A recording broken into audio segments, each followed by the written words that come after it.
Hey folks, Carla Sands here, putting in a plug for Gene Valentino's Grassroots Truthcast. Hello, fellow patriots. Gene Valentino here.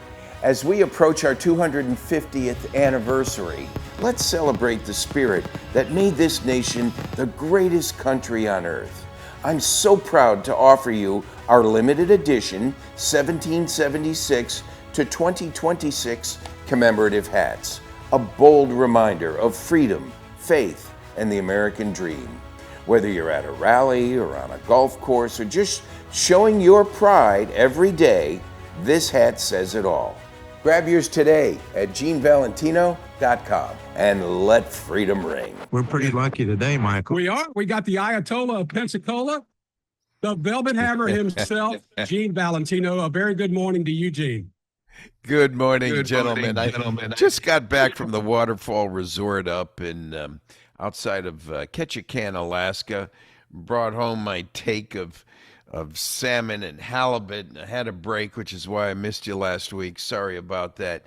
But my wife finds the freezer filled to the gills, no pun intended, with all this fish. I have room in my freezer, by the way. I have room over here if you need to move. I think I need to bring you. I think I need to bring you a few. And my good friend Peter says, "You're the big daddy." Yeah. Why are they calling you Velvet Hammer and Ayatollah from Pensacola? You're now the big daddy, Papa. I said, "Oh, wait a minute. I got more damn names floating around me right now than Carter's got pills." You know, a lot of younger people may not remember Carter's liver pills. That's right. Ted, tell us about Carter's liver pills. You had some of those when you were young, didn't you? They used to call him Carter's little farter starter. That's funny. Yeah. Cleanse your colon with Carter's liver pills. Anyway, so we should move on to something else before we get too far in the weeds here. You know, I have been reflecting over the last couple of days. I don't know. It just hit me, Gene. 250 years we've been a country, and we've been running over here at the radio station some of the series of PragerU about the founders and the things that surrounded the founders and the many hiccups that we had trying to become a country. And so I just have started having this warm feeling about my country over the last couple of days. And it's a shame that so many more people don't understand and know how wonderful our country is. And you know what has really helped to make me feel this way?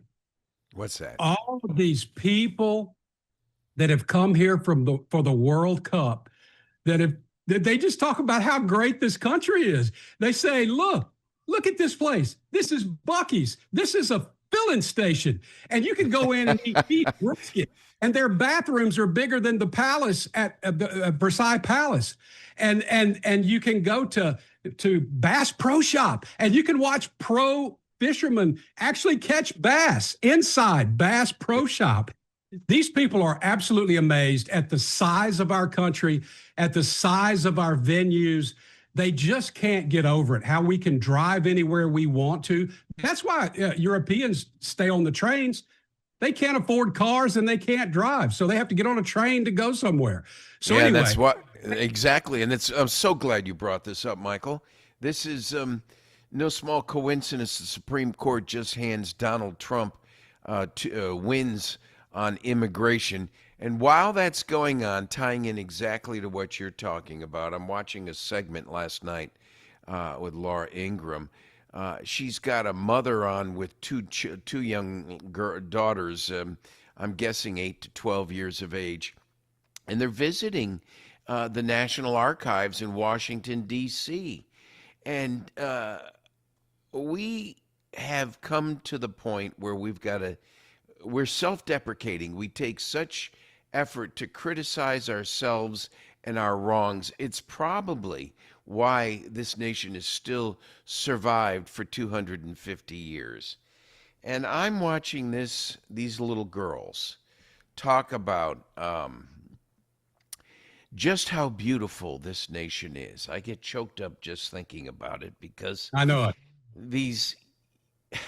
These young people encounter America's history this way firsthand. It's not merely through political debate and this tension that exists between adversaries running for office, but they got the chance to put their hands, figuratively, on the Declaration of Independence, the Constitution, the Bill of Rights. They've often rediscovering a sense of wonder about this nation's principles. We are principles before personalities, which click, it just went off in my head, is exactly what makes us different from all the nations of the world. We put principles before personalities, not personalities, not figurehead. Our patriotism has been strengthened this last few weeks, not by ignoring American imperfections, but by appreciating the extraordinary ideals that have guided its continual pursuit for the two things these little girls brought up on the show last night. They used the term liberty and freedom. What makes us different from the rest of the world? The liberty and freedoms we have here in this nation that our forefathers. I'm choked up when I think I had to be reminded by an 8 and a 12-year-old about just how beautiful this nation is. And I saw that same show last night. That was on Fox. It was what's her name? Laura Ingraham, yeah. Yeah, Laura Ingraham. Laura brought the story up, and it touched my heart. Meanwhile, to what you just said, here we have this FIFA group, stands for Fédération Internationale de Football Association, which in French is the International Federation of the Association of Football. And it's being co-hosted right now by the United States, Canada, and Mexico. It's the world's largest World Cup in history, featuring 48 national teams competing in matches across 16 host cities in the United States from June 11th to June 19th. And I have to, after listening to these two little girls talk, watch more news clips about international groups from around the world brag at how beautiful the United States of America is, as you and Ted have been describing this morning.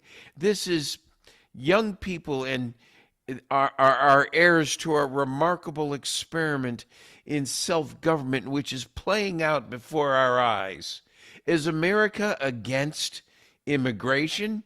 Hell no. We needed to get slapped in the face recently, and we did, by non-residents, by immigrants who are here as our guests in the FIFA World Federation World Cup Association of Football, and they're doing so in the soccer football competition that's going on around the United States. And what do we see on national TV? Foreigners bragging about America. If that doesn't wake us up and bring us to our senses and put in place the stupid, reclusive, extreme bad behavior of the Democrat Party and now the renegades in the Democrat Party taking us further left, further extreme, we are going to win the midterms with common sense and sobriety. We are going to bring this nation back to its roots that I needed an 8-year-old girl to remind me of this past 2 days. We are going to make this nation whole again.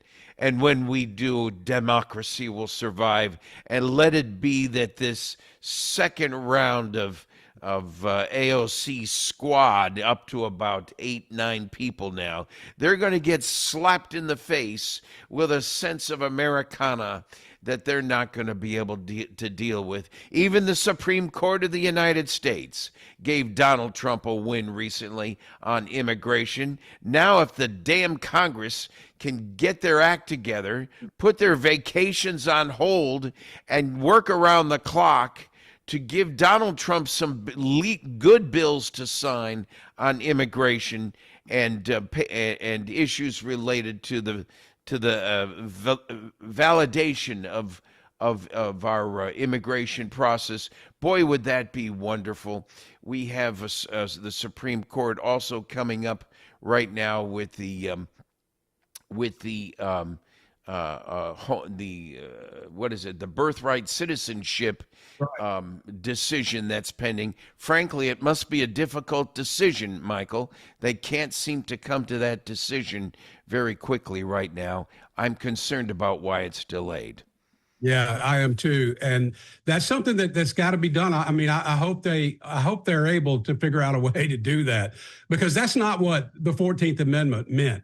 That had nothing to do with it. It was for slavery, yeah, and the children of slaves. But I agree with you. We're at a point right now where this is transformational, and the immigrants had to remind me of just how important this nation is and why it's survived for 250 years. If the news spends time talking about a slashed liner to the pool in front of the Washington Monument, my words, we have some bad actors that need to be punished severely. Let it be that this awakening puts the bad actors in jail sooner than later. Mark Wayne Mullen, DHS, is doing a great job in a short period of time.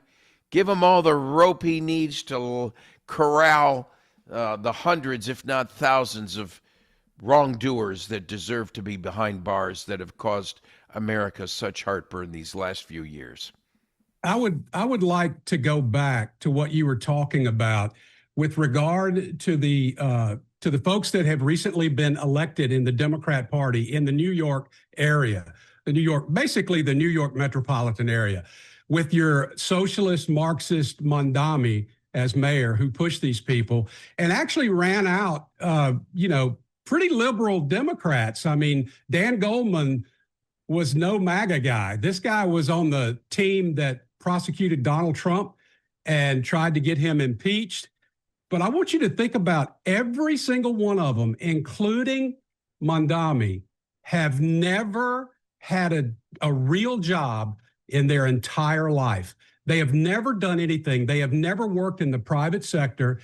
Nothing. They have shown nothing. And this is what Marxists do. When they can't get themselves situated into the regular economy and into the world that we all know, where private enterprise takes care of most everything in the world, those people, they're losers, basically, is what I'm saying.